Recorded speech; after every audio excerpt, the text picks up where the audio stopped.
Learning these unique skills from her husband would go a long way toward ensuring both of them would remain indispensable assets.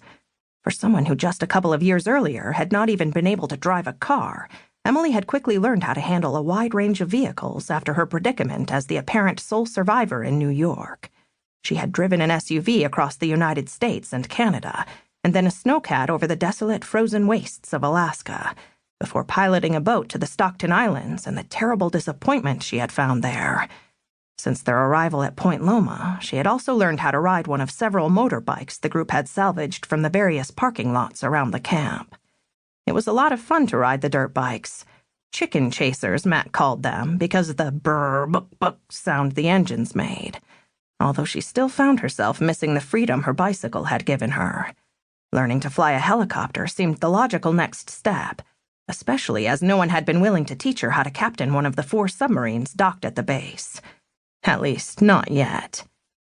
The landing pad was growing closer too quickly, so Emily eased back on the throttle and gradually brought the Black Hawk to a hover before slowly descending until she felt the undercarriage touch the ground with a slight jolt. She turned to look at Mac's grinning face. "Perfect," he said. Emily smiled back, resisting the urge to lean across and kiss him. Instead, she went through the post-flight shutdown procedure and waited for the ground crew to secure the craft. When they were done, she pulled off her headphones and unstrapped herself from the pilot's seat. Outside, the air was moist and sweet, the sky a flawless blue, accompanied by the sound of the ocean crashing against the beach less than 100 meters or so away. If Emily closed her eyes, she could almost imagine the world was normal. But when she opened them, there would still be the vast hedge of the red jungle off in the distance, to remind her that the world was a very different place from the one that had existed before the red rain. "So how's it feel to officially be the only other person in the world who knows how to fly this thing?" said Mac as he walked around the front of the Black Hawk to join her. "Pretty damn good, considering my husband was the one who taught me."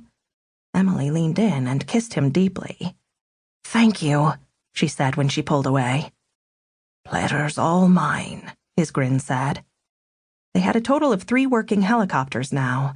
The Black Hawk they had used to fly on the mission to Las Vegas, and 2 others cobbled together from slightly damaged craft and spare parts Chief Engineer Parsons and his engineering crew had scavenged from around the base and the Naval Supply Center, just across the bay on Coronado Island. "We'll need to set up a schedule to start training the other students as soon as possible." Emily paused when she saw a look of indecision on Mac's face. "What's wrong?" Mac's smile had faded, and he took on what Emily recognized as his professional soldier's demeanor, one she knew was usually reserved for delivering bad news. He took a deep breath, held it for a second, and then puffed it out. "The Council's given the go-ahead for the mission to Svalbard Island." Emily stopped folding her flight gloves and stared at Mac. "When did that happen?" As hard as she tried, she was unable to keep the note of disappointment from her voice. "Last night. I didn't want to tell you the mission was on until we got through this flight. Besides, you were so damn tired, I just—" Emily held up a solitary hand to silence the Scotsman. "How long until you leave?" 2 days, McAllister said, stepping in a little closer and taking her hand. "If all goes according to plan, we will be in and out again in about a month and a half. 2 tops. That'll be a piece of cake." Emily thought back to the last council meeting just a week earlier. The group of survivors, specifically the first group of scientists who had arrived on board the USS Michigan just a few months earlier, had been working on alternative sources to supplement the camp's resources. The survivors had managed to scavenge significant amounts of food from the cities surrounding Point Loma before they had vanished beneath the unrelenting onslaught of the red jungle, and the submarines had also been pretty well stocked. But those stores were finite and were dwindling rapidly. One of the scientists, a food chemist named Franklin, had been studying the effects of the Antarctic's extreme cold on some kind of manufactured protein when the world ended.